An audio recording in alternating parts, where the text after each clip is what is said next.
Aujourd'hui, je vous parle randonnée et hydratation. Évidemment, il y a plusieurs recommandations qui existent en lien avec l'hydratation à l'effort.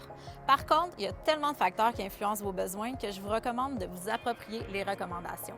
En dehors d'un contexte de performance, le mieux, c'est d'en amener un petit peu plus pour éviter d'en manquer, puis d'estimer ses besoins en tenant compte de différents facteurs. Donc, l'intensité de la randonnée, la température prévue pour la journée, vos besoins hydriques habituels. Est-ce que vous avez l'habitude de boire beaucoup dans une journée ou pas beaucoup?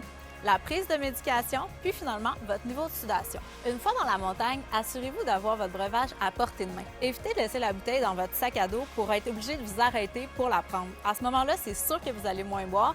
Idéalement, on mise sur une gorgée aux 15 à 20 minutes pour éviter de ressentir des symptômes de déshydratation. Si la durée de votre randonnée est supérieure à 90 minutes ou que votre sudation est importante, l'eau ne suffit plus. À ce moment, il faut penser à ajouter des glucides et des électrolytes à votre breuvage. On parle souvent de l'importance des électrolytes à l'effort, mais savez-vous à quoi ils servent? Le terme électrolyte fait référence à plusieurs minéraux indispensables à la santé humaine. Quand on parle d'hydratation, on pense principalement au sodium et au potassium puisqu'ils sont à la fois les minéraux les plus excrétés par la sueur et les plus impliqués dans la balance hydrique de votre corps. Il est donc important de les remplacer. Les besoins en électrolytes varient également d'un individu à l'autre.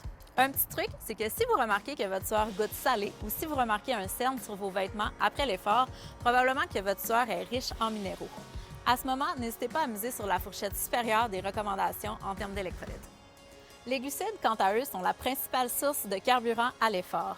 En temps normal, il y a des réserves qui vont se trouver dans votre foie et dans vos muscles. Par contre, après 90 minutes d'effort, les réserves sont épuisées. Vous devez donc penser faire le plein, sans quoi vous frapperez le fameux mur. Si vous misez exclusivement sur votre breuvage pour combler vos besoins en glucides, visez environ un 15 à 20 grammes par tasse de liquide. Par contre, si vous prévoyez des repas ou collations, probablement qu'une partie de vos glucides seront comblés par ces aliments, donc nul besoin d'avoir un breuvage aussi sucré. En terminant, n'hésitez pas à consulter une nutritionniste pour obtenir des conseils personnalisés.